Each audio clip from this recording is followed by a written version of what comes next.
on va parler de quelques jours, pas plus. J'ai pas entendu parler de ce film. Eh ben, je vais t'en parler. C'est la réponse d'Arthur. Quelques jours, pas plus. Rock critique relégué aux actualités générales dans son journal très fortement inspiré du quotidien Libération d'ailleurs. Il couvre l'évaluation d'un...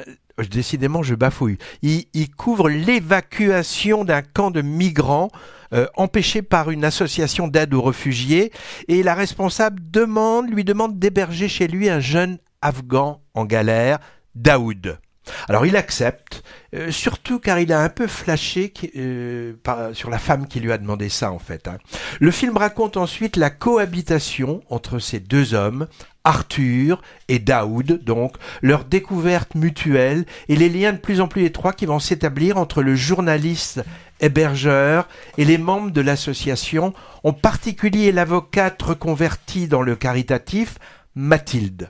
Alors, cette description pourrait évoquer une romance sur fond de problématiques sociales et humanitaires prétexte, mais c'est plus que ça. Et l'aspect un peu rom-com n'est pas trop forcé et évite les clichés. La qualité du film repose beaucoup, je trouve, sur l'aspect documentaire, ancré dans l'actualité, donnant des visages à cette population d'hommes et de femmes en situation très précaire et demandant le droit d'asile, et dont beaucoup rêvent de traverser la Manche. Et on suit de près les actions et le quotidien de cette association qui s'appelle Solidarité Exilée et de ses bénévoles, en but aux institutions et aussi aux riverains d'ailleurs, le tout donc documenté par le journaliste embedded, comme on dit. L'autre grande qualité, c'est l'interprétation des rôles principaux. Benjamin Biolay est parfaitement crédible dans ce personnage désabusé, bohème, qui lui va comme un gant, découvrant un monde nouveau pour lui. J'allais dire, pour une fois, il est bon devant la caméra, parce que jusqu'à maintenant, moi, il m'a guère convaincu comme acteur, mais je ne le dirai pas, car je sais que certains auditeurs sont fans de lui et ne me le pardonneraient pas.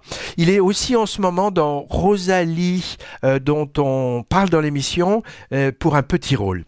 Et l'autre personnage, c'est Camille Cotin, qui confirme un grand talent d'actrice, autre que dans la case spécifique humour. Moi, je l'ai pas vu dans le récent Tony en famille, en mère célibataire débordée par 4 ados ou 5, mais on m'a dit qu'elle y était très bien aussi. Tout le monde en disait du bien. Ouais. Elle a également un début de carrière internationale, et pas que dans la pub Nespresso avec Clooney. Elle est par exemple dans le récent Gucci de Ridley Scott, film pas du tout mémorable d'ailleurs, et on la verra bientôt en maîtresse de cérémonie à Cannes. Des notes d'humour allègent l'aspect dramatique du film, par exemple des clins d'œil ironiques sur la vie de journalistes spécialisés rock, et sur les goûts musicaux de chacun. On a droit par exemple à du Goldman, Hérésie bien sûr pour un rock critique branché, et enfin d'excellents seconds rôles, bien écrits et interprétés, par exemple Hippolyte Girardot en patron du journal. En bémol, quelques scènes mélo un peu trop surlignées concernant la vie du jeune Daoud. Je pense par exemple à une scène de recueillement sur une plage suite à un décès qui m'a paru sonner faux. Et bémol aussi pour le personnage de la fille d'Arthur, un peu crispante car caricaturale.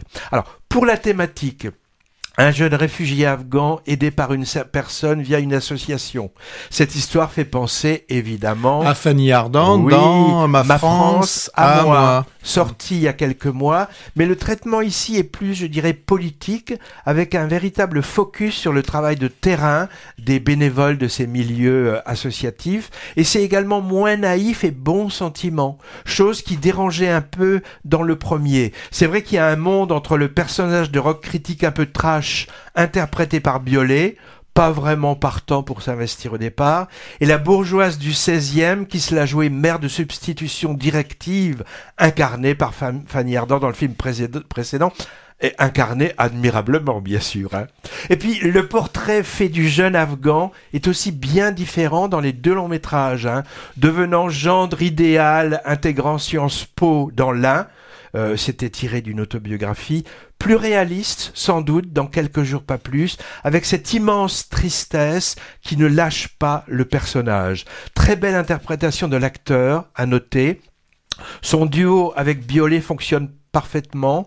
C'est son premier rôle, je cite son nom, il s'appelle Amroula Safi, et j'ai vu que son parcours personnel a beaucoup inspiré l'écriture du personnage qu'il incarne.